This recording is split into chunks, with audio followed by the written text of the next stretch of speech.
Bonsoir chers internautes de Businesswoman, j'espère que vous allez très bien. Je suis très heureuse de vous retrouver aujourd'hui dans cette émission spéciale.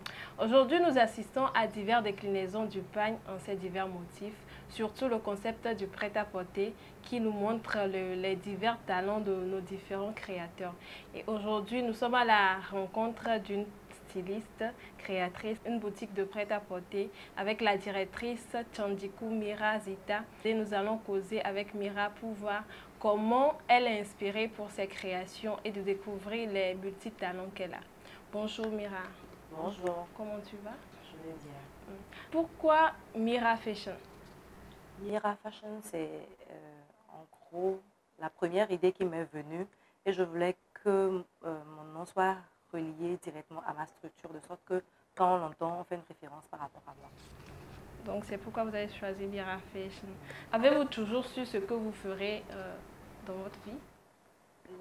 Je ne dirais pas que j'ai su a priori ce que je veux faire ou ce que je veux devenir parce que je me vois plus dans un complexe de différentes activités. Quel est votre parcours? J'ai fait une formation de perlage. À la suite, je me suis inscrite pour des cours de stylisme et suivi de l'ouverture de mon showroom. Et après, j'ai eu un petit penchant pour la cuisine.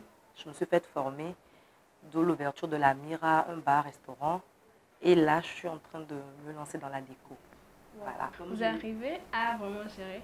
Comme je le dis, je me vois dans un complexe d'activités diversifiées. Donc, c'est pas facile parce que quand tu veux que quelque chose soit bien fait, il faut le faire soi-même. Mais quand c'est diversifié, il faut avoir de la main-d'œuvre qualifiée pour pouvoir gérer quand tu n'es pas là d'un côté à l'autre. Parce que tu peux être appelé sur tout le front dans une même journée. Et il faut déléguer.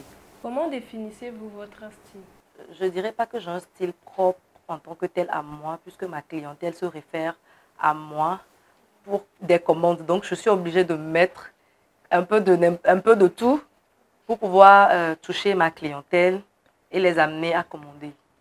D'accord. Quel est votre meilleur souvenir dans le domaine?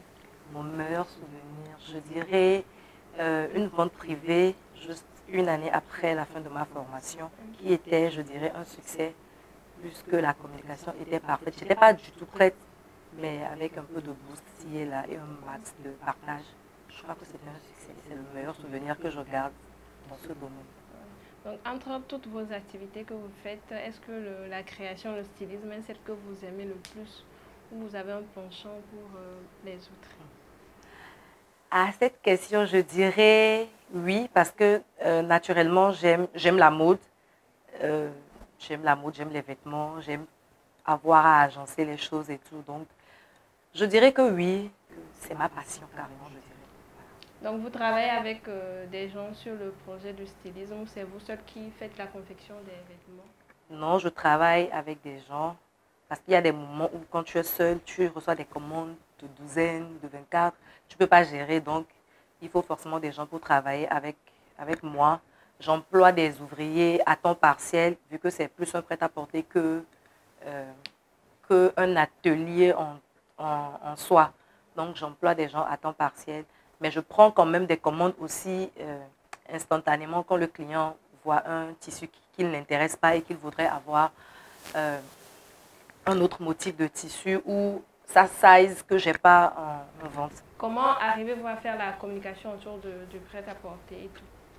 Je me sers un peu des réseaux sociaux. Quand j'ai un petit temps, je fais des vidéos, des mini-vidéos, des montages que je partage à mes connaissances qui relaient l'app, Instagram et puis les autres réseaux. Et puis, je dirais même que c'est les inconnus. Mes clients sont plus des inconnus que les gens qui sont autour de moi. Donc, je crois que je m'en sors un peu grâce aux réseaux sociaux. D'accord. Est-ce que toutes vos créations sont propres à vous ou bien vous avez des inspirations de diverses créations des autres personnes? Non, je ne dirais pas que mes créations sont propres à moi. J'ai certes des créations qui sont propres à moi. La majorité des créations ne sont pas propres à moi. Je dirais pas qu'elles sont propres à moi parce qu'il y a des vêtements qui sont plus demandés que d'autres. Donc, je ne veux pas forcément vouloir vendre ce que moi j'ai fait et ne pas répondre à la demande de la clientèle. Donc, je vais au feeling de la clientèle par rapport à ce qui est le plus vendu, le plus commandé. Donc, le monde de la mode, c'est un monde que vous qualifierez de... Rude, difficile d'émerger parce que la concurrence, elle est grande. Et puis, voilà. Oui, vraiment, nous constatons qu'aujourd'hui, il y a beaucoup de personnes qui font le prêt-à-porter également de vêtements. Quelle est votre particularité? Si je dois parler de la particularité de mes produits, je dois en venir à mes propres créations à ce stade. Parce qu'il y a toujours une petite touche propre à toi qui fait que quand on voit ce vêtement sur une personne, on dit ça, c'est Mira Fashion qui l'a fait forcément. Donc, et moi, ma particularité, souvent, mon identité facilement remarquable, c'est un mélange de jean et du pagne. Quel est votre projet le plus fou? Mon projet le plus fou serait d'avoir une école de mode. Je sais que je rêve grand, mais pourquoi pas? Donc, vous voulez développer Mira Fashion comme une marque ou juste rester dans le prêt-à-porter, confectionner pour les autres et tout? J'y penserai. Oui, c'est une très bonne Papa. idée. Ce mois d'octobre, c'est le mois de la consommation locale. Et c'est vrai qu'on assiste à beaucoup de personnes qui font la confection du prêt-à-porter. Est-ce que selon vous, la consommation de vos tenues prêt-à-porter sont vraiment consommation locale? Je dirais que non, parce que la majorité de ma clientèle, elle est plus extérieure que locale. Donc, bon, si la commande vient d'ailleurs, je ne sais pas. Mais moi, la majorité de mes clients sont des gens qui sont à l'étranger et tout. Donc, je pense que c'est le moment d'encourager beaucoup de personnes à la consommation locale, vu que vous participez également à l'économie nationale. Comment envisagez-vous le futur de la mode? Du genre, est-ce que la mode a de l'avenir? Franchement, comme vous venez de le dire, la mode est en train de partir vraiment d'un côté où on est en train d'être carrément dénudé et penser qu'on est en train d'être dans la mode et tout ce qui va avec. Bon, on ne sait jamais, peut-être une petite prise de conscience viendra dans ce domaine qui fera qu'elle soit révolutionnée. Entre femmes indépendantes et femmes soumises, lequel vous préférez?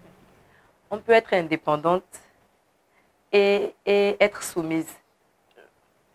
En gros, il n'y a pas de rapport entre ces deux choses. Ces deux choses indépendantes l'une de l'autre.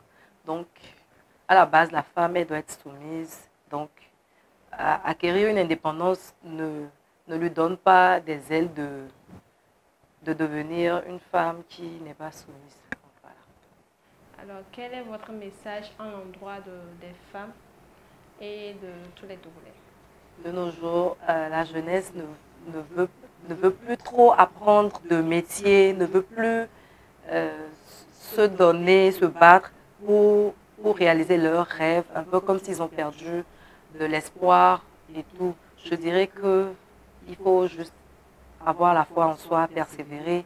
Peut-être des gens ont des diplômes, mais qui veulent forcément travailler dans des bureaux, mais n'ayant pas de boulot, ils sont à la maison, ils peuvent apprendre un métier. On ne perd jamais en apprenant un métier.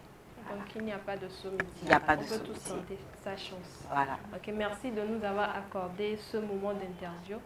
Et nous allons passer à la deuxième partie de l'émission, la partie où on offre des cadeaux. Pour votre cadeau aujourd'hui, vous avez un bon de commande de prestation de service de la part de Vision 5 Media, qui est le promoteur de l'émission, qui couvre toute l'émission. Donc, vous avez la possibilité de commander tout ce que vous voulez pour le développement de votre entreprise. Également, vous avez un bon de réduction de 15% de la part de Love Wonders. Love Wonders, c'est une entreprise de bien-être.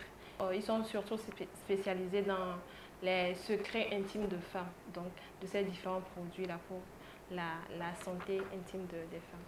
Donc, vous avez ces deux bons de commande. Merci.